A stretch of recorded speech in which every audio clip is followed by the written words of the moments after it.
Now, folks, I just want you to keep an open mind. You know, I'm not asking you to believe this. I'm sharing information with you.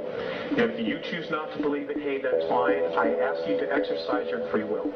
You can absolutely leave. I will not be offended. I've already checked. None of these chairs have seat belts.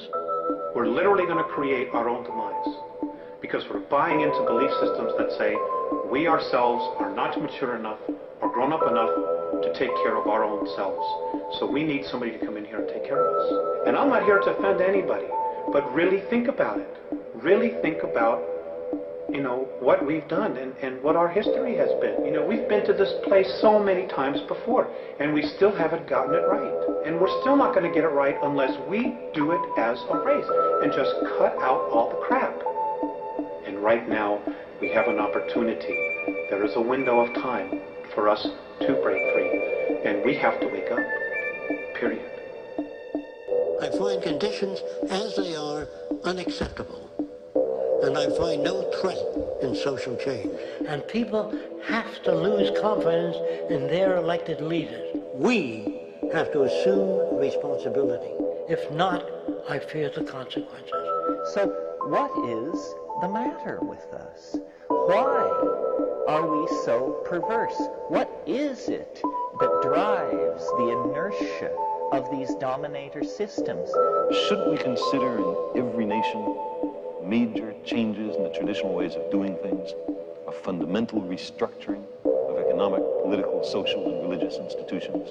The stupidity of a nuclear arms race, the development of weapons, trying to solve your problems politically by electing this political party or that political party, that all politics is immersed in corruption.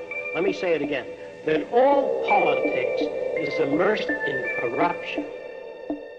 And, you know, even the monetary system, it's just a belief system. You know, the only value on it is what we believe it is. We could change that tomorrow if we wanted to.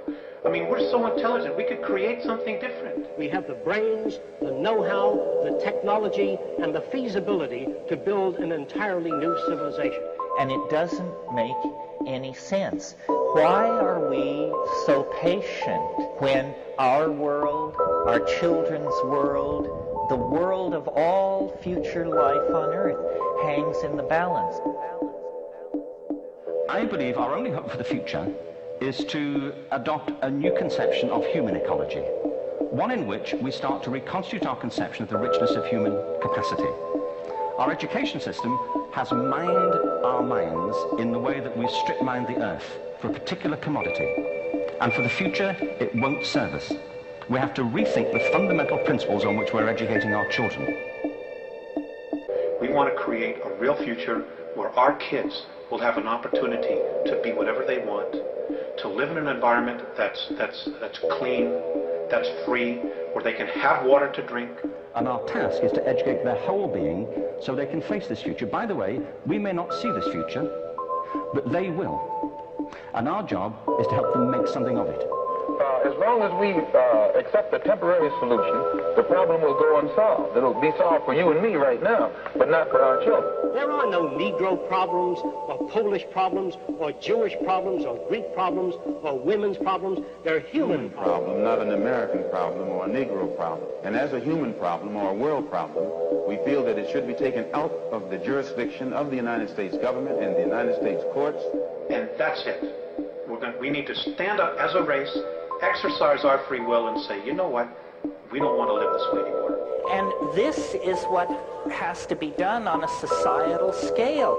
And it is not as difficult as we may wish to be assured by the establishment. We talk about civilization as though it's a static state. And there are no civilized people yet. It's a process that's constantly going on. We're not civilized. It's an ongoing process. As long as you have war, police, prisons, crime, you're in the early stages of civilization, what they call civilization.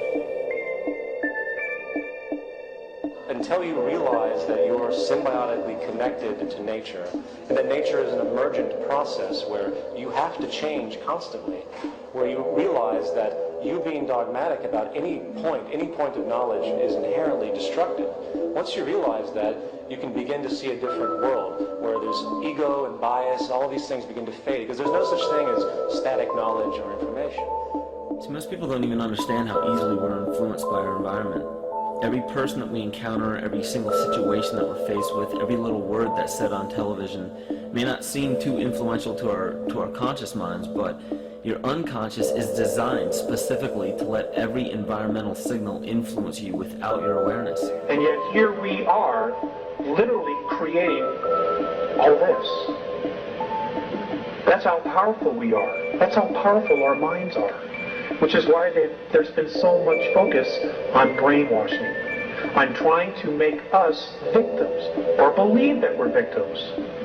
Because the minute we wake up and we take a step back, detached, and see our situation for what it really is, they've lost control. It ends there the minute we awake. We believe that our problem is one not a violation of civil rights, but a violation of human rights. Not only are we denied the right to be a citizen in the United States, we're denied the right to be a human being. The time is really coming when people are going to have to stand up and be counted. I think humanity is now in what I call a final exam as to whether we qualify to stay here. And I'm not talking about political leaders. I'm not talking about religious leaders. I'm talking about humanity. This is the most serious business that we could be about. This is what we were born to do. And I, for one, am not ready to stand mute witness to that kind of an atrocity.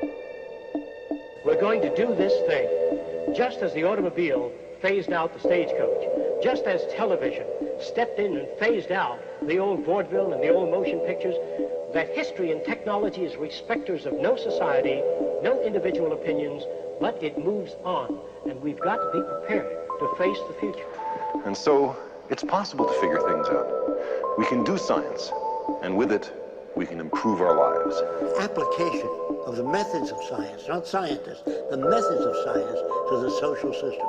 Naturally, even the methods of science undergo change, and as they change, so would the future. Now, science has means of giving food, clothes, and shelter practically to everybody.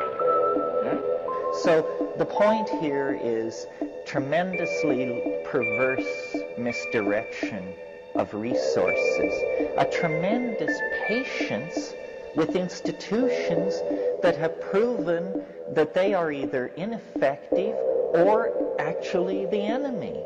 So it comes back to people taking personal responsibility for what they think, what they want to believe, and what it is that they want to create. So what is needed is an awakening. A transformation of the mind.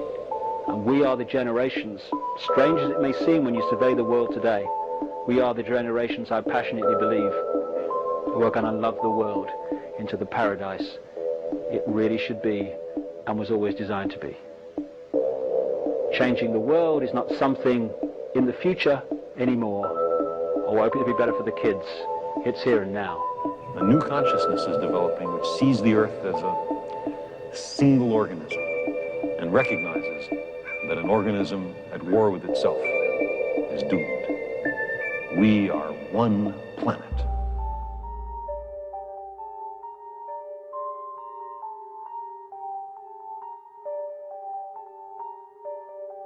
Why do you have to pay to live on a planet you were born on?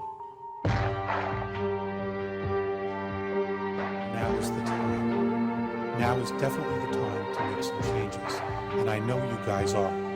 You know, I know you're so dedicated that you've made the time and put the resources together to come here to hear the speakers, to make the changes within yourself, to share this stuff with your friends and share the DVDs.